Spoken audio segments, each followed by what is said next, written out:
Today's video covers shorts buying AMC, Citadel's rise, the AMC merger, and more. Begin with this.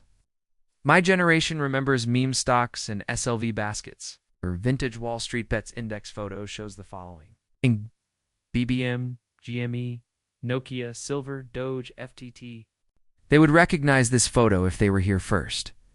It's crucial because extreme volatility persists, though FTX bankruptcy eliminated the WSB index. Heavily shortened meme stocks like AMC can still experience massive irrational squeezes to insane prices. Not only that, also important are basket stock SPs. In this WSB basket discussion, many firms likely had similar positions. Even if the ratio is off, or one or two are out, these stocks are still there. AMC and GME are always discussed. We discussed the correlation. Other stocks have a similar correlation, so the basket may still exist. I should mention SLV. With silver's extreme volatility, we've mentioned this recently. We'll discuss it later in the video. Why we said this run worried institutions about liquidations, capital, and margin calls is crucial. Furthermore, we must acknowledge this. Imagine Swiss bank UBS locking up Credit Suisse and its investments for 50 years. Some say CS has a lot of AMC short exposure. Why would UBS suddenly buy a big flow party? We must discuss UBS and Credit Suisse. We've seen what basket holders have gone through, so this is related. Holding AMC and GME token swaps bankrupted Credit Suisse. We knew UBS struggled after inheriting those positions. Regulations requiring higher margins were discussed. We discussed UBS selling more positions. The fact that UBS suddenly bought a large AMC float matters more. They probably did that to hedge against toxic swaps and positions after seeing their damage. We still do this secretly. UBS's 2026 Top Media Themes article doesn't mention AMC. Or their 6% stake, so they don't want these people to know. It's interesting because all we see in the media is titles telling you to sell, stay away, and say AMC will go bankrupt and be a bad company. Those articles are most common. Some reach 95 to 99%. UBS and Citadel are increasing institutional ownership, but AMC is not. These articles ignore rising institutional ownership. We explained why they want to move quietly, but this is about institutional buying. Watch another AMC, Big Short. Fintel says hedge fund Citadel LLC is buying AMC shares. So is hedged for an AMC rise with delta-neutral options and more shares. An increasing number of AMC short sellers are buying shares. Goldman was notorious. Goldman Sachs, which was short AMC, sold and went long, making this famous. Citadel and other institutions are long AMC. Quarter-on-quarter growth to 7.2 million shares. Confirms long share buildup plus 172%. Hedge fund volatility arbitrage play for a protected long strategy, overall long position, with tight hedging through option delta neutral strategy, near 1-to-1 put-call ratio. Citadel does it. Other institutions do this. Non-shorted institutions have been buying and hoarding AMC. Shorted AMC institutions may not have made synthetics. They longed to leave AMC. Synthetics firms like Citadel short AMC, but buy as much as possible. For any article about any other stock, if they faced 5 years of constant negative news and constant shorting, many institutions will start buying, and many media will cover that news. But AMC realizes they don't want people to know that institutions are in demand. Why was this last updated January 27, 2026? I'm curious what they added between early and June 2021. Synthetic asset mirrored. AMC Entertainment Holdings tracks stock prices. Know what this is? We discussed tokens. Covered everything.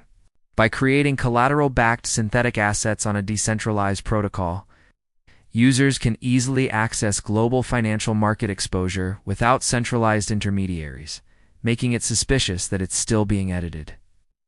As mentioned, they use these tokens to find AMC shares without owning them. FTX did this. This has happened to many crypto institutions. Editing continues on these white papers. I find it interesting that this happened now instead of years ago, given what we discussed recently. I wonder if they're still using this and trying to change things to help them. Currently, AMC is up 1.44. We were higher, but suppressed. We mentioned AMC's consolidation and upward movement, and they immediately responded. I wonder what's behind these white paper edits. The person who buys a make through a complete merger. Through depth to equity swaps buys the largest global theater operator and the only one with a proven distribution arm before the largest. Not all annual box office release since the pandemic. GME's mention prompted us to discuss AMC's potential. After investigation, Charles Payne says he won't interview Ryan Cohen today. Ryan is working on something big and can't say. Games is clearly seeking a major acquisition, says Charles Payne. An acquisition is underway. First we discuss this but more. Perhaps we're looking because Ryan Cohen said it's never been done. A much-contested mega deal of a mainstream consumer brand is possible. I've heard eBay's involved, but I won't say more. Valid or not? Not sure, but it's in the air. This involves a larger mainstream consumer name. But Michael Burr has said he could do a multiple company simultaneous acquisition with revenue synergies between free and issued debt. We said the AMC merger acquisition M&A deal is possible. I wouldn't be surprised if AMC and GME form a partnership after what they've been through in recent years and what the media, especially Twitter, has been doing. This could be powerful, but I've always mentioned the two companies' pros and cons.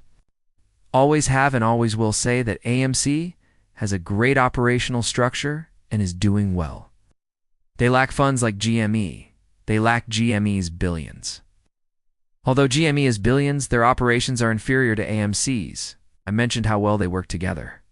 GME moves strongly despite MA speculations. Again, AMC follows GME. With AMC, GME moves. In the same shorts basket, we can rise when one affects them by pushing them down. Also interesting, GME warrants are up 20% with nearly 1 million traded in the first hour. This indicates GME warrant exercise and share demand as it rises. They expect GME's price to rise further. Great news too. YMC is another APE's AMC milestone. This could happen 6 to 8 months before $500 silver.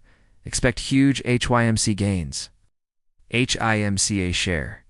Price range $200 to $700 per share. Expiration boost and multiple majority hike of multi-bagger. If the silver fees is right, and so this is what we're talking about now, many of you may be worried because of the investments. Like we've said, AMC has done well. And this is why, once again, people talked about how AMC, how Adam Aron sold early. You have to realize, he is in this investment risk-free, so he is not experiencing any worries right now, is not eating into the cash, and is one of the biggest things for why I've said that it was very important to do what he did. But aside from that, if we're talking about how people are perhaps worried, some of the things to look at is, of course, firstly, if SLV was so heavily shorted last Friday, then why didn't SLV borrow rate spike? Kind of smelling the good old Wall Street of fabricating fake shares off exchange here. So we're seeing SLV too, obviously, and once again going back to what we said at the start of being in the basket.